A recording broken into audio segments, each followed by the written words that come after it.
Assalamualaikum warahmatullahi wabarakatuh.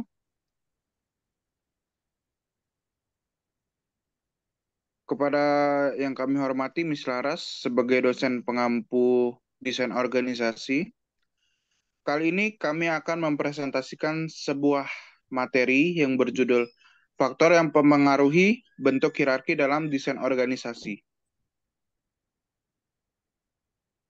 Sebelum memulai, izinkan saya untuk memperkenalkan diri terlebih dahulu. Yang pertama ada Ahmad Faryandi, saya sendiri selaku moderator. Yang kedua ada Ahmad Afif Frianto. Yang ketiga ada Deva Ramanda. Yang keempat ada Anissa. Yang kelima ada Marini Agustina.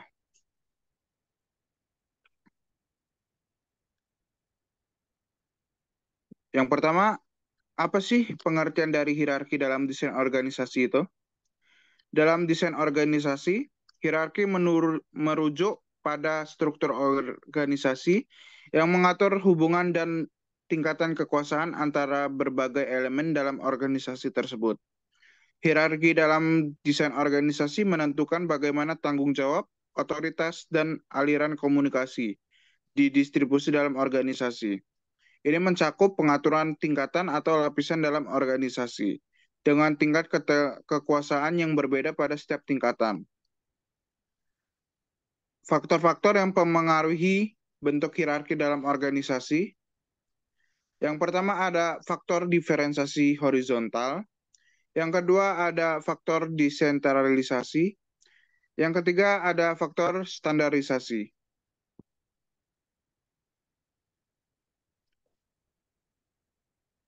Faktor diferensiasi horizontal.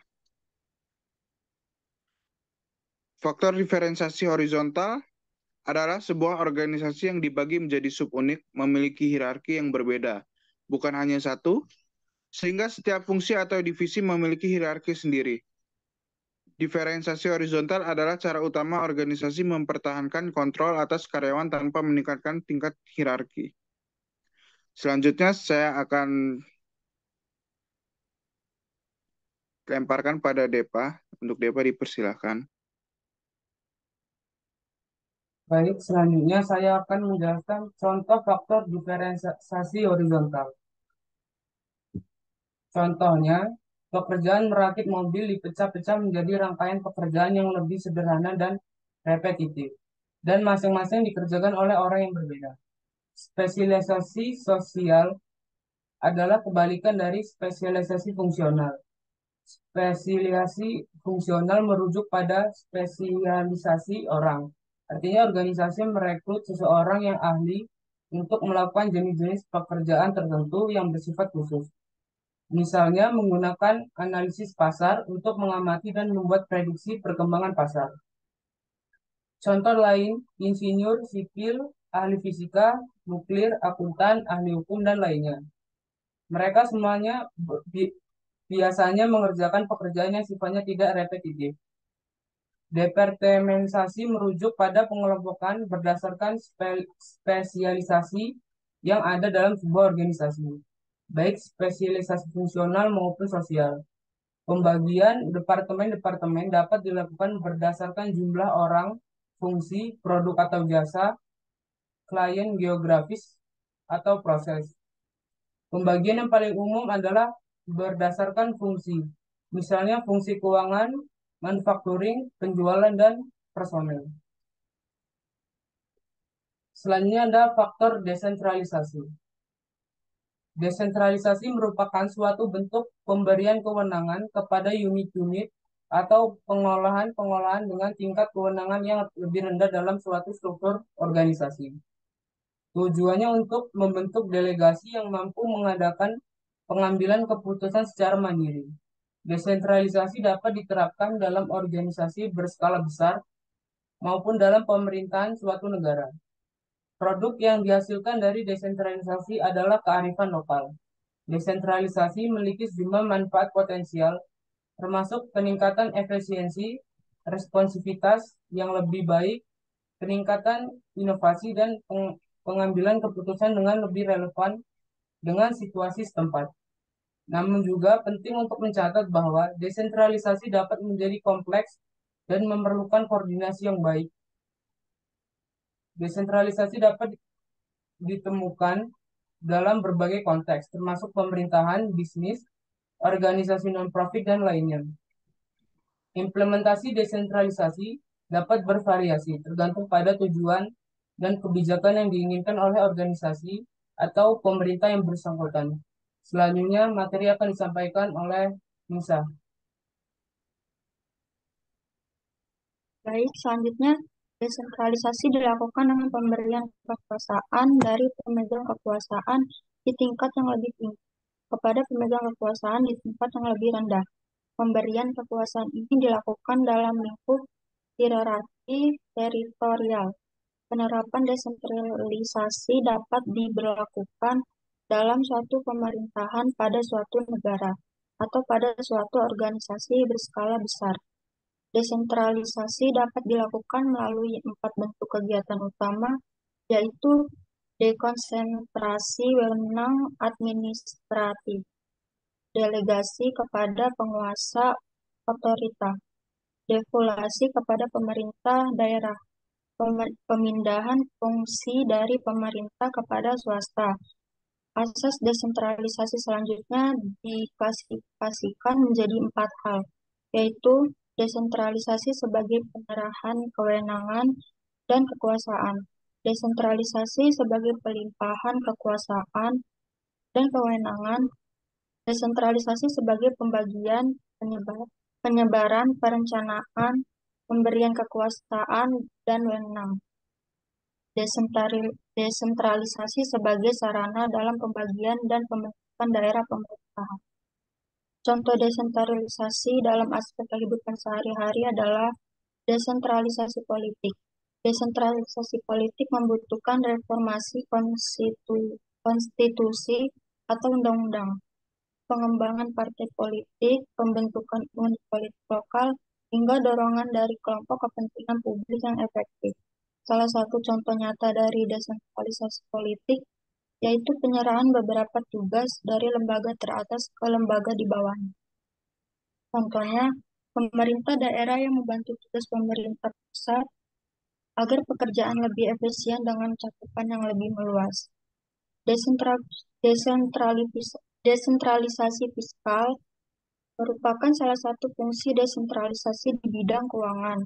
Apabila pemerintah maupun perusahaan swasta ingin menjalankan fungsi desentralisasi secara efektif, maka mereka perlu memiliki wewenang yang cukup untuk pengambilan keputusan pengeluaran entitas bersangkutan. Salah satu contoh desentralisasi fiskal adalah pembagian kewenangan pemungutan pajak maupun belanja pelayanan publik dari pemerintah pusat kepada pemerintah daerah. Selanjutnya akan disampaikan oleh ya.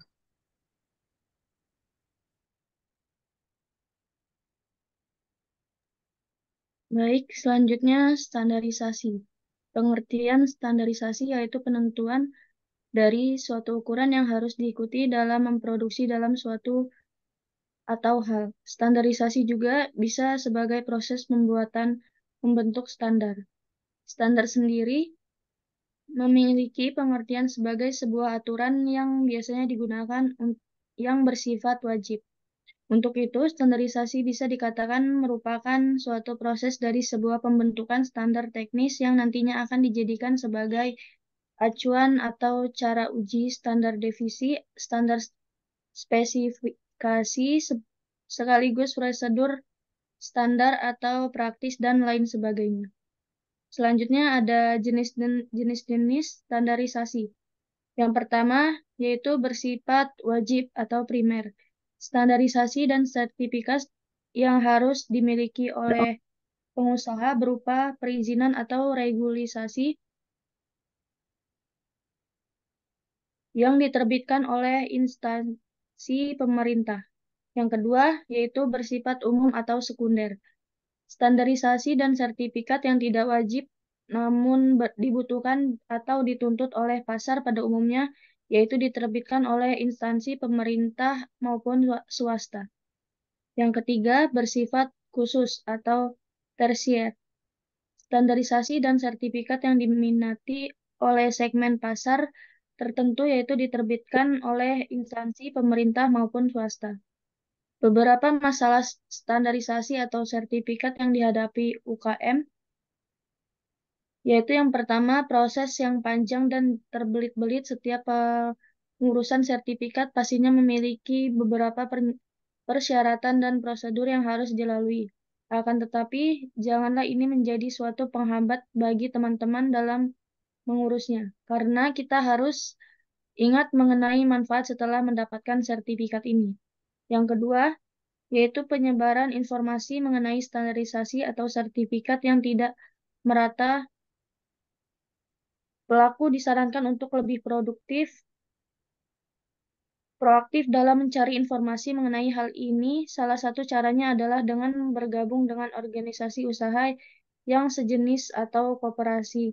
Karena biasanya organisasi akan memberikan pelatihan tentang ilmu sertifikasi apa saja yang dibutuhkan dan lembaga kompetensi mana yang benar kompetensinya. Penting untuk mencari lembaga sertifikasi yang kompeten agar sertifikat yang dimiliki diakui secara nasional maupun internasional. Selanjutnya dibacakan oleh Ahmad Afif. Yang ketiga ada biaya pengurusan yang mahal. Hal ini dikarenakan banyaknya uji kompetensi yang harus dilakukan sebelum suatu produk dinyatakan memenuhi standar. Sehingga dikarenakan biaya yang tidak murah, namun ketahuilah bahwa kita juga mendapat peningkatan penjualan yang lebih besar daripada biaya pengurusan sertifikat ini. Yang keempat itu ada tidak terbatas hanya di sertifikasi produk untuk standar ekspor. Termasuk di ASEAN, pasar global menuntut tidak hanya produknya yang memiliki sertifikat, tapi juga dalam sertifikasi untuk usahanya sistem manajemen. Misalnya seperti UKM yang menghasilkan produk jamu, selain sertifikasi halal untuk produknya, perusahaan produsen jamunya pun harus memiliki sertifikasi sistem manajemen seperti ISO 22000. Jadi bisa saja produk itu gagal dijual ke luar negeri karena perusahaannya tidak bersertifikat sistem manajemen. Next.